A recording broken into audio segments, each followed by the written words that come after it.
The Littlest Yak.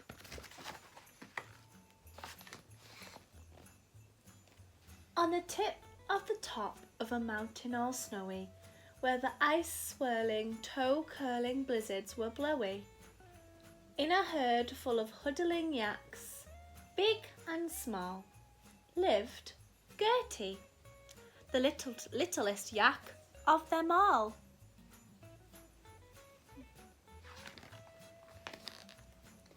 Now, Gertie was great at being a yak, with the curliest, whirliest wool on her back.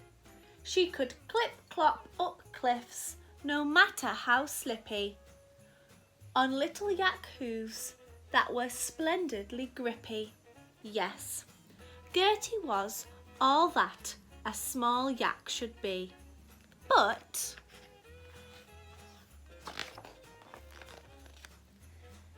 there isn't, she sighed, any bigness in me. I'm a yak at the back who is stuck in her smallness. I want to grow up and have greatness and tallness, with the hugest of hooves and humongous horns too. There isn't a thing that a big yak can't do. But yaks, Mummy smiled, are all shapes and sizes, and bigness can come in all sorts of disguises. Maybe one day you'll be a huge, you'll be a tall, so don't rush to grow up when it's great being small. Yet, as night tiptoed in and the stars filled the sky, from the heart of the herd, Gertie sighed a huge sigh. Hugeness and tallness seem so far away. I don't want to be small. I need bigness today.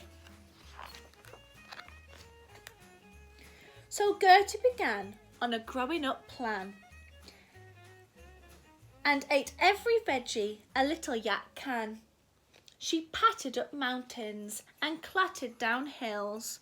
She hopped and she skipped, and she never sat still. And she read lots of books to make her thoughts grow, because grown-ups have big things to think and to know. And though Gertie hoped and she wished and she tried, the days slipped away, but no growing arrived. What if, she sniffed, I'm a yak who can't grow? And a salty tear plopped from her cheek to the snow. But wait, what's that? Something was coming. 100 yak hoof beats were steadily drumming, and leading the herd in a snow flaky flurry was Mummy Yak grunting, "Oh Gertie, please hurry!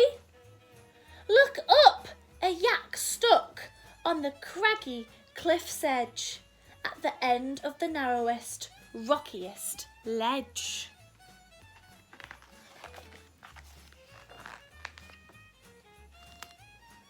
Our hooves are too heavy, our horns are too wide to squeeze on the ledge on a steep mountainside. But you are the littlest, grippiest yak. Only you can squeeze up there and bring that yak back. You need me, Gertie gasped, because I'm so small. My smallness can do something big after all. And Gertie was off. There was no time to waste. Over the ice-frosted rocks in great haste. Up higher and higher, leaping and springing, then onto the ledge where a yak shape was clinging. "Oh!" Gertie squealed as she stopped in her tracks. "Why, you're the tiniest, weeniest, teeniest of yaks." I wanted to clip-clop the yak shivered, but I'm not very grippy, and his teeny horns quivered. Well, gripping, smiled Gertie, is what I do best. Just hold on tightly and I'll do the rest. So onto her back the teeniest yak leapt, and down through the rocks and the ice Gertie swept.